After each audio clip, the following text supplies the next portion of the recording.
All right, Boz, we've got user-submitted content today. You know what kind of show it's going to be. So the question is from a gentleman named Toyo. I believe I'm pronouncing his name properly. He's out of Tokyo, Japan. So very cool. Got some worldwide listeners or viewers happening. Right on. And his rough encapsulation of the question is, how do I introduce CrossFit to new people? CrossFit right now is not super big in Japan, but it's growing. And then he has just a couple bullet points I'll summarize. I guess must be the things that he hears on a regular basis. High intensity, scary. Olympic weightlifting, scary. Gymnastics movements, doesn't really make any sense to people. Why do I need to do that? And then he'll hear some common things such as, I run for 45 minutes a day, so I'm fine. Thanks for asking. My doctor says I shouldn't bend my knees too deep, I already have a workout routine, and my favorite, why should I push myself until I die? Yeah, well, hey, I mean, I guess that's I love that last one. Valid question. I want to make a t-shirt out of that. CrossFit, why should I push myself until I die? What's funny is, these, so he says CrossFit is not big yet in Japan, but it's growing. And these questions almost have a very nostalgic feel, don't they? I mean, for sure. You used to hear them all the time. Yeah, definitely. And I think that's, it is kind of interesting. CrossFit's obviously pretty well understood in North America, parts of Europe at this point, South America, a lot more so than it used to be in the past, certainly Australia. Pretty cool to see that. And yeah, it definitely seems that places kind of go through different stages. There's kind of this cultural question of what am I getting myself into, that until there's lots of people around you doing it can be kind of hard to see. And I empathize with that as a, newer affiliate. You're trying to convince people that, hey, this is a really cool thing and you should be involved in it and that you're going to get so much out of it, but you don't want to force that and you don't want to come across as just a zealot, because people do not tend to react favorably to being hit over the head with something. And maybe all they've seen from CrossFit is they walk in excited and then they see the end of a class with everyone laying on their back, hyperventilating. They're like, whoa. Hold on a second. I thought you said this was healthy. Yeah. Yep.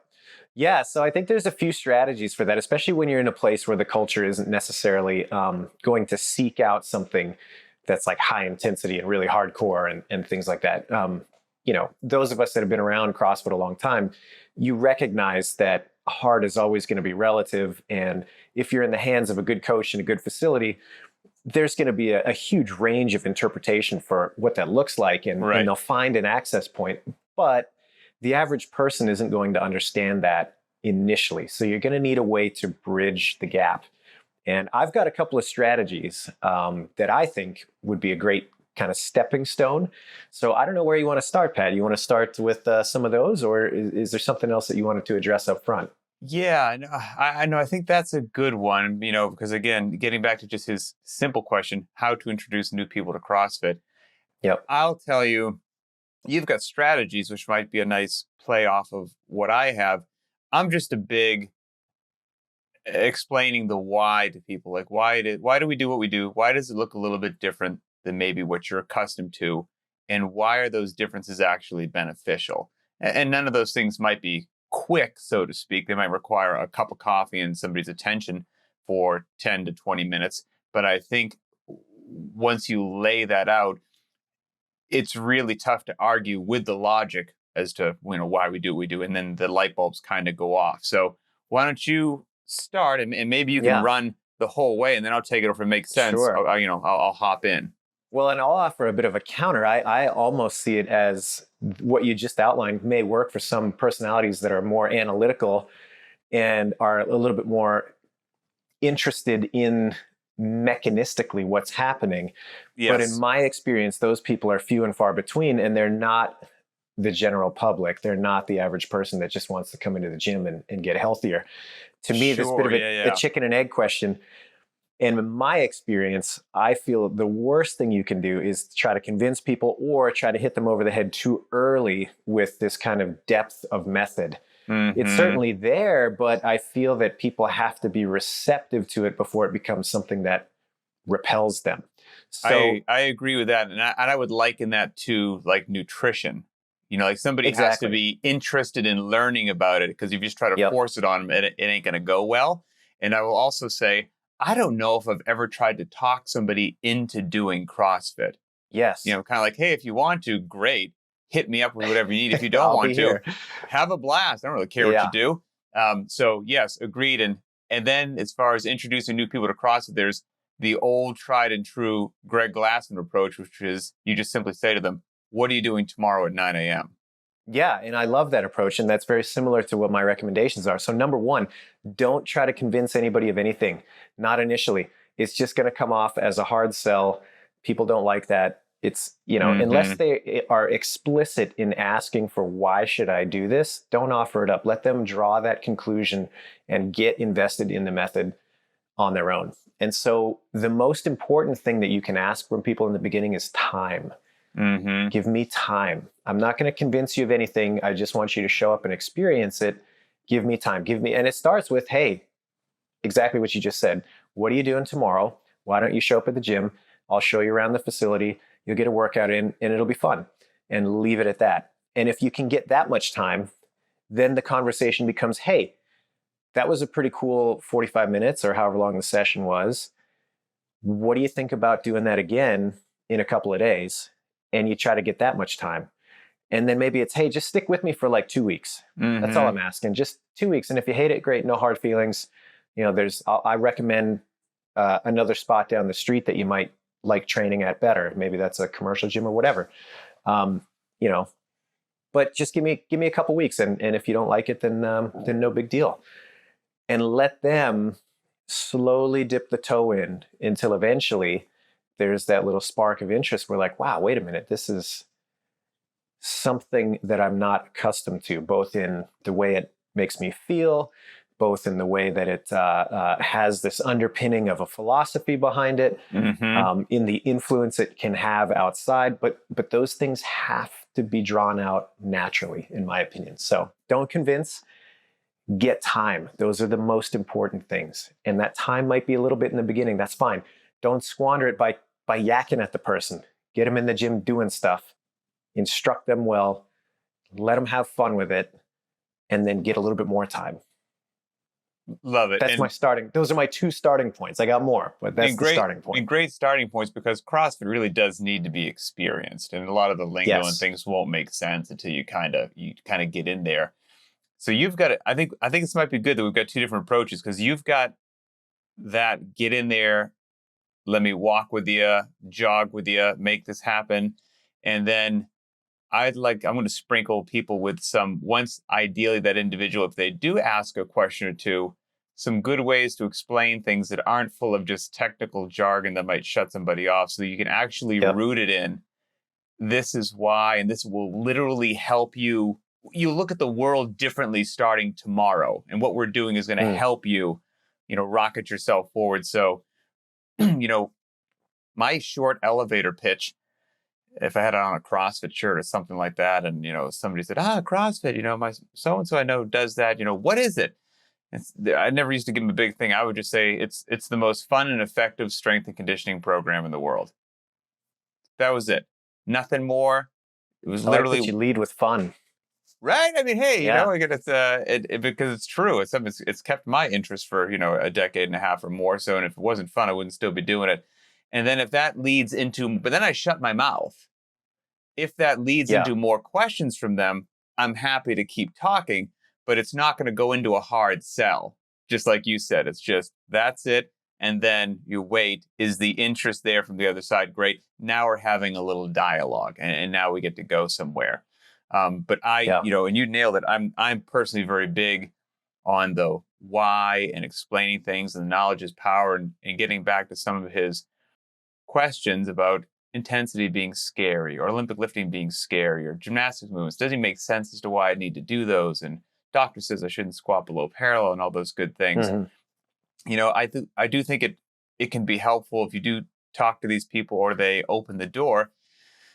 People love to tell you what their goals are, right? Ask them what their goals are. And they're probably going to be a small handful of commonalities that come either they're interested in sports and they'd like to be better at that. Maybe injury prevention, rehab. They just want to get in better shape. They want to lose weight, or they just want to live a long, healthy life. That's it. I mean, those are probably some of the very common ones. And the good thing is, every single one of those that I said shares the same answer, which is not what you would want to say to somebody, which is constantly varied function moves at high intensity. That blah, blah, blah makes no sense to somebody. But they all lead to the same road, which is CrossFit, and it is what they're actually going to do, see, and experience when you get them in the gym. So the good news is, if you understand what we're doing and why we're doing it, you're prepared for almost any goal that they're going to throw at you, because the prescription works and it's scalable and can be modified. And so that's good. So I, of course, am long-winded, and I'll throw it back to you. I'll chat here in a second. Well, I think we agree in that step. So, my first step, don't try to convince anybody, just get some time, try to use that time wisely and make it fun, let them get, a taste. Then I think it's trying to bridge the gap and impart to them the idea that what you're doing in the gym is going to have influence outside. I think a lot of people in their mind don't ever consider that when they're coming from a real traditional fitness background. I go to the gym because it's something I'm supposed to do to make me healthy. Okay, fine. There's nothing wrong with that. But wouldn't it also be cool that that time that you're going to spend anyway because you just want to, quote, get healthy, can also positively influence the stuff that you can do when you're at your home, or when you're, with your kids, or if you want to pick up a recreational activity. It's priming you for all of these things. You're going to be spending the time doing it anyway. It might as well have some side benefits. One of the things I think about kind of in that same regard, it's a crude analogy, but bear with me. Most people have a day job. They go to work, they put in their time, they work hard, they come home, etc. And, a lot of people find a lot of value in the work that they do. That's great. I hope everybody does, that ultimately they have something that both provides them structure in their life and allows a good outlet and all those types of things. But hey, wouldn't it also be cool if by going to work, you got something out of it that could affect your life outside? Guess what? You got a paycheck that comes in, and it can allow you to do things like pay your bills, like buy things that you'd like or that you'd want. It has these side benefits that don't have much to do with the thing itself. You show up to work, you have to do the job, etc. But there's something else that is unrelated to the work that you can take away from it and apply elsewhere. It's the same kind of concept. I've got to be in the gym anyway. We know that exercise is going to be healthy. It sounds like that culturally is pretty accepted. It's just the type of exercise and the style, it's not quite understood why CrossFit would be a good fit. Okay, fine. Well, hey, you're going to be doing it anyway. Why not engage in something that allows for the spillover into other aspects of your life? And that starts to answer a lot of those questions. Why do we do these other things? Well, because learning these movements is going to have a huge benefit to what you can do outside the gym. You can almost couch every single one of those questions. Why do we do gymnastics movements? Why should I learn the snatch, etc.? It's like, well, because if you get better at that, the stuff that you're doing outside is going to be just kid stuff by comparison. Agreed. And ideally, if that does lead to some little, chats, getting back to his, some of the points that he hears regularly, if people are, I'll start with, let's see, the one that he said was gymnastics. I think it's important to let people know, defining your terms is important. If people hear gymnastics, they think about the Olympics, and you're going to be teaching them the Iron Cross. That's not, what we're talking about. You're not doing a floor routine like Simone Biles. We're just talking about. Let me stop it right there. I would say that the average person coming in, they're not even going to use the nomenclature gymnastics until you feed that to them. So you can be selective about when you decide to use language such as that, so that you don't have that kind of off-putting image in somebody's mind right away. Yeah, and just let them know when or if that does come out, the movements that you'll see done in the gym and in these workouts, we're just moving our body. We're just controlling our body. It's really tough to argue, because one of his questions was, I don't even see the need for gymnastics. Why would that even make sense? And the question, and then the answer is, It's literally just moving and controlling your body. And I think there's very few people that would be like, no, I'm not interested in that. I'm not interested in the ability to move and control my body on planet Earth. I don't see any utility or function to that. And so whether you're young or you're in sports or you're old and looking for like fall prevention and strength, it doesn't matter what stage of life you're in, there's going to be the answer is yes. Well, yeah, okay. Now that you say that, that does sound like something that I should be able to do and do well. Yep, gotcha. I'm kind of bought in, and you can play that same game of. I'm just a big fan of oversimplifying almost anything. You can play that same game with, what was the other one that you said? Olympic weightlifting, super scary. I get that. If people see in the day that they walked in, massive clean and jerks and snatches happening, and they're like, "Whoa, what's happening here?" Just kind of let them know that when we talk about weightlifting, we're just moving other objects, right? So it's not just your body, it's your body plus anything. It could be a bag of groceries, could be your grandchild, it could be the spare tire because your car broke down. It's just picking up and moving other objects and placing them where you think they should be on planet Earth. Life demands that you do that. I don't care if you're shoveling snow, doing yard work. And so all we're going to do in the gym when we do quote unquote weightlifting is we're going to strengthen your body in a way that's going to help you do those things better. And we're going to make sure that if any focus on technique on certain things would keep you safe and allow you to do work better in the real world, that's going to be a big focus as well. So now it's like, okay, I understand why I want to control and be able to move my body. Okay, now I kind of understand why I'm doing these other things, and I can easily relate why a squat or a deadlift that you see in the gym mimics something that you're going to see in the real world. And then if you're talking about things that are, potentially scary, such as snatching, clean and jerking, or something like that, you can just let them know that all of those, the big benefits of a strong midline, strong legs, and explosive hip opening, you're going to need that in life. You're going to need that in sports. And you can get those benefits of the Olympic lifts without a singlet, a pair of wooden shoes, and a lifting platform, and at a loading that wherever you are for beginner, intermediate, or advanced is well within your skill level and comfort zone, and the benefits are still there. And so I think a lot of these things that are potentially intimidating at first glance are intimidating because they're not understood, and they're not understood as to why there's value, and they're so dramatically different than what most people see in a regular gym that they're almost shocking, quite frankly. Yeah, well, and let me take this a different angle too. You're very pragmatic, and as a New Englander, I'm going to speculate about your family history. Like the puritanical roots. Okay. And the the relationship of things to like work outside the gym seem to resonate with you, and that's all great. Shoveling snow. Yeah, exactly. Yeah. Shoveling, picking stuff up in the garden, like just toiling. That's great. And there's nothing wrong with that. But I would also offer, just on the other end of that, not trying to create a one-for-one type of scenario where like, well, look, this is going to have such utility for you to be able to work outside of the gym. But take it back to the fun factor of, hey, wouldn't you like to learn to do that? Look at how cool that is. You can learn to do that too. And that's really the message is, hey, it might look like it's a pretty fantastic achievement. And certainly for a lot of these things it is. If you come in, you don't have a muscle up, you go through the process of learning to do that, and you finally get good enough at them where you're like, man, this is so fun to do. Like I had that experience today where I was doing a set of muscle ups and I'm like, man, I feel like I'm flying. Like this is fun. That's cool. But imparting that to somebody that for no other reason that, there's all these benefits that we just talked about, but it's fun to learn new things, and it's fun to instill a physical curiosity in people. And anybody can do that. Like it doesn't matter what your starting point is, you can adopt some of these skills. And how cool is that?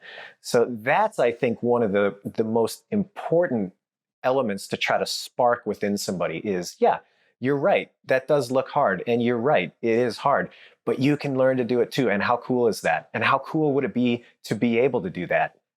And it's not boring. You're saying fun. Yeah. But the other, something can be fun once and then it's not fun the next time. if something doesn't keep my interest, I'm going to just drift. I mean, and I Right. remember back in the day of chest and tries, back and buys, like, the old classic bodybuilding stuff that I did as a teenager and a young adult and did for a long time. I remember routinely, I don't know, I'd just get bored, and my friends and I, there'd be like 3 weeks that we didn't work out, and then we're like, we should probably get back to the gym. And then we'd hit it hard for a few months, and then it'd be like a month lapse. Like, that was super common. It was uncommon that all of us were like, yeah, haven't missed a day in 10 years. Like, that didn't happen. With CrossFit, I mean, just thank goodness that it works, but also, like you're saying, that it's fun and that it's not boring, because it has kept my attention. It has kept me in the gym because of those factors for about 16 years, missing each year only a really, really small handful of workouts. I would say, I don't, maybe one a month, maybe, even if that, so I mean, it does, well, I don't have to be in the gym 90 minutes to 2 hours either. Right. Yep. So it has eliminated a lot of the excuses. It's fun. It's not boring. It works. I don't need a lot of time. I don't need a lot of gear. It's just a lot easier to do the darn thing and to do it over and over and over again. And if you get yourself into something that you are suddenly doing consistently, and weeks turn into months, months turn into years, then good things really, really happen. Then when you don't have those, well, I was really into it for 6 weeks and I lost interest for 2 months. That's not a road to success, quite frankly. Sorry for that rabbit hole there. No. So I'll get back to kind of my hit list here, just to keep repeating it a few times. Number one, don't convince anybody of anything. Let them draw those conclusions. So time is the most important ask up front. Once you've got them in the door, then it's trying to frame things in a way of, hey, the stuff you do here is going to have benefits outside. And I don't think you have to be specific about that. I don't think you have to, tie it to something like you're saying, yard work or whatever. Fine. If that resonates for them, great. But it can be non-specific. And then kind of in tandem with that, or maybe depending on the personality type, that's something that you lead with first is, hey, check out all the cool stuff you're going to learn to be able to do. And how cool is that going to be when you can do this stuff too? And I totally believe that you can do this stuff, and I'm going to help you get there. I mean, who isn't going to be interested in that when it's framed in a way that you have this really awesome path laid out for you, and somebody's enthusiastic to take you down it. So those are kind of my big ones. Now, to add one more step to that, I think the death knell for anybody who's talking about CrossFit and trying to get somebody interested in is you got to shed any sort of defensiveness or reactionary element when people want to debate with you to some extent, where they don't understand why something is so useful or beneficial or whatever. Or they want to compare what you're doing to, like, well, why can't I just go run around the block for 45 minutes? If you get defensive around that, if you have any sort of hang up, they are going to pick up on that immediately, in my experience, and it is going to be the hard wall that comes down, and they're like, see, this guy's he's just a reactionary, and he's just somebody who's got a method to sell like anybody else, and it's going to shut them down. So really it comes down to be nice to everybody and do your best to understand where they're coming from when you're starting to converse with them and try to take them to that next step. Any sort of defensiveness, any sort of debate, any sort of hard discussion like that is just going to be, for most people, the thing that turns them away. And that links into, you shouldn't be, if you're not trying to convince them, there's no need to get defensive, because you're like, hey, no worries, man. You want to go run. And every time you said reactionary, all I could think of was that Big Lebowski line, that he was a real reactionary. The police chief of Chief of Police in Malibu. I will say, he mentioned at one point in time, the common thing you'll hear from the doctor, you shouldn't squat below parallel. You're just going to immediately need double knee surgery or whatnot. And that reminds me of a good mutual friend that we have, Mr. Joseph Alexander. Yes.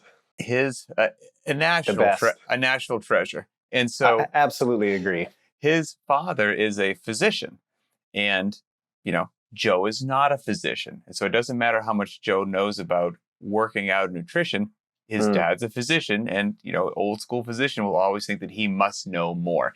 And Makes so sense. Joe, caring about his dad and seeing his dad, increase in years and not, he could see the decline. Classic CrossFit stuff, quite frankly. And he's like, look, I think we need to get you doing some things that are really, going to help you, more than what you're currently doing. I think he was just a jogger, like a lifelong jogger. Yeah. And so Joe wanted to get him squatting because he understood the power and the value of squatting. And so unfortunately, he articulated that to his dad, like, I want you to squat. Father heard the word squat, immediately was against it. Doctor said no. He's like, I'm not going to do it. And Joe's like, And Joe, God bless him, he goes, okay, well, here's what we're going to do. I think he wanted him to do something like short runs, squats, something like that. He goes, here's what we're going to do. What if you run to whatever, the fire hydrant and back, and when you come back to the garage here, I'm not going to have you squat.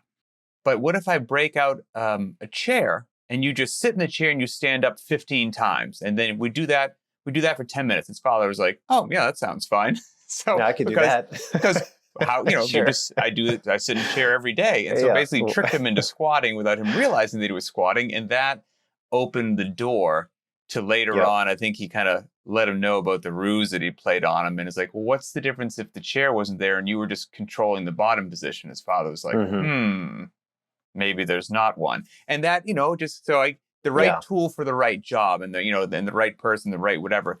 So, well, I love that story. And I think that that's one that is echoed by many of us, like many times over, right? Where you're trying to find a way to kind of just crack the door open enough so that thought process begins. But, on top of that, oh boy, I just lost my train of thought completely. I was thinking about Joe and I was thinking about squatting, and now it's I can keep talking if we need to. I guess the thing that I would come back to in that instance, if you're having people that are pushing back, I got it now, it's back. If they're pushing back against things like, well, I heard this technique is not safe and I'm not sure, et cetera.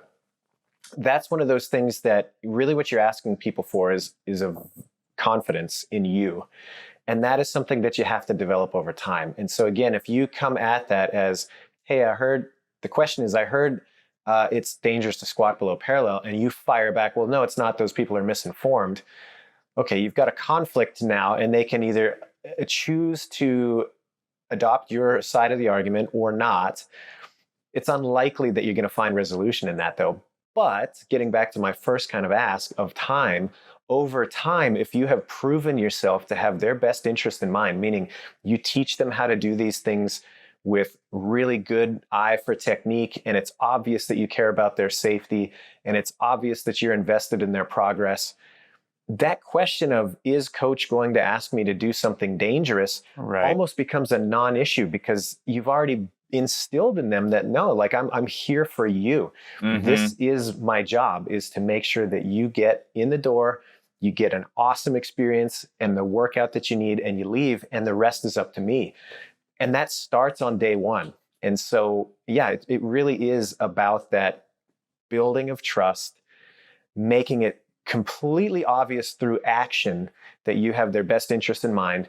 And then when the time comes to learn a technique like the squat, even if they have reservations about it, you're like, hey, you know what? I hear you, but we're going to teach you in a way that keeps you safe and makes you feel good about the whole experience. They'll trust you, and they'll take that first step, and they'll be able to see for themselves a lot more so than if you didn't have that built up. So anyway. Links back very much to something we've said in a previous episode, at least one episode, about one of the most important aspects of a coach is caring.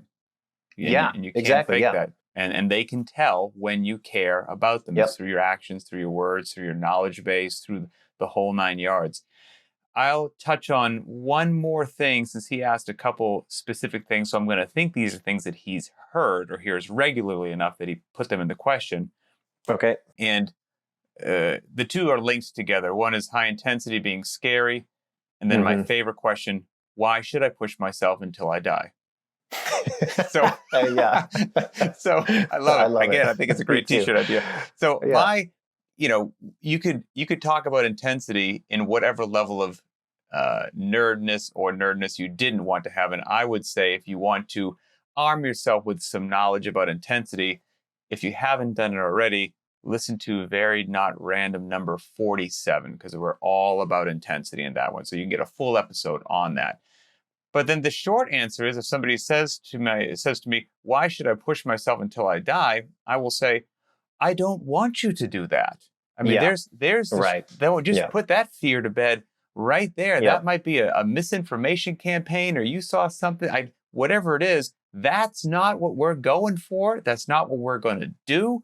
We're going to make sure that you are, in control and safe, basically the same things that you said. And then we're only going to progress at whatever rate, loading, you name it, that makes sound, rational, safe, awesome sense for you.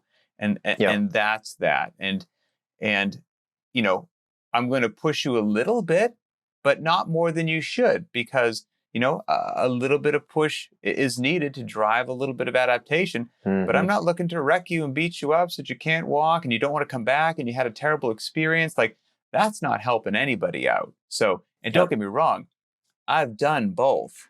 I mean, I have, back before I was, credentialed. Or a little more nuanced. Back before you had, a little rough around the edges. And just, there was a bunch of us knuckleheads when we first, got onto the CrossFit website in 2005 and didn't know what we were doing. Just a bunch of ex-military morons would just go into our garage and just try to murder each other every day. So and if a new person came in, we tried to murder them. I mean, it was just the deep end of the pool for everybody. In hindsight, I look back and shake my head as to like, holy cow, I do things a lot differently right now. But yeah, we're not trying to get anybody to push until you die. High intensity is profoundly beneficial and effective, but that's just two words. And there's a lot more nuance and context that goes into, high intensity doesn't mean maximal life-ending intensity every day that you walk into the gym. Nope, that's not what we're doing. So I would I would communicate that to people. And I would say that it's another thing that can be eased into. When you have that time, you've got the time with people in the beginning. You have to be judicious with the dose that you give them. And in the beginning, it's going to be probably pretty mellow. They're going to learn a couple techniques. They're going to sweat a little bit, and then that's going to be it. And they're probably going to leave saying, "Oh, that wasn't so bad. Awesome. That was a very successful first session." Success. Yeah. Exactly. They learned something. They had some fun. They feel like they did a little bit, but it wasn't like, oh my God, I don't think I can do this again. That's a win. Yep. So then you repeat that step, a couple days later and a couple days later and a week after that and a month after that. And then eventually they're 5, 6, 8 weeks in, and the intensity has found them. You don't have to go looking for it. It's going to show up as they get more comfortable in the environment, as they get more comfortable with the movements, as they get more comfortable with you, the coach. These things will naturally emerge, and that's totally fine to allow that to happen. I joke, this is a little tangential, but I've been doing jiu-jitsu for a couple of years now, and it's fun to be in an environment where I am very much, a novice, and I'm not at the top of the heap as far as my understanding of this thing. I'm not skillfully anywhere close to being at the top of the heap. But I have the benefit of training for a long, long time and understanding the value of the long view. And I joke all the time to the guys that I train with, like when I can't get a technique or it's just like I'm having a rough day sparring or whatever, I'm like, well, I got the rest of my life to figure it out. And it's tongue in cheek, but I'm absolutely serious about that. And I think that's the approach that people have to take when they're trying to shepherd somebody through this CrossFit thing as well. It's like, hey, you know what? You don't have to be burning it down today or next week or next month. You got a long time to get comfortable with both feet in the deep end. There's another time for that. So don't rush that. Yeah. It's, anyone who's been doing CrossFit for a while, probably, if you think about like your most intense Fran ever and what that feeling was and how you felt probably for the next 10 to potentially 30 minutes afterwards. Ugh. If I had to feel that way every day that I walked into the gym, I would not do CrossFit. Yeah. I just, amen. I wouldn't. I mean, so the whole, I'm not tough enough. I wouldn't make it. No, I mean, so the whole, and that's not fun.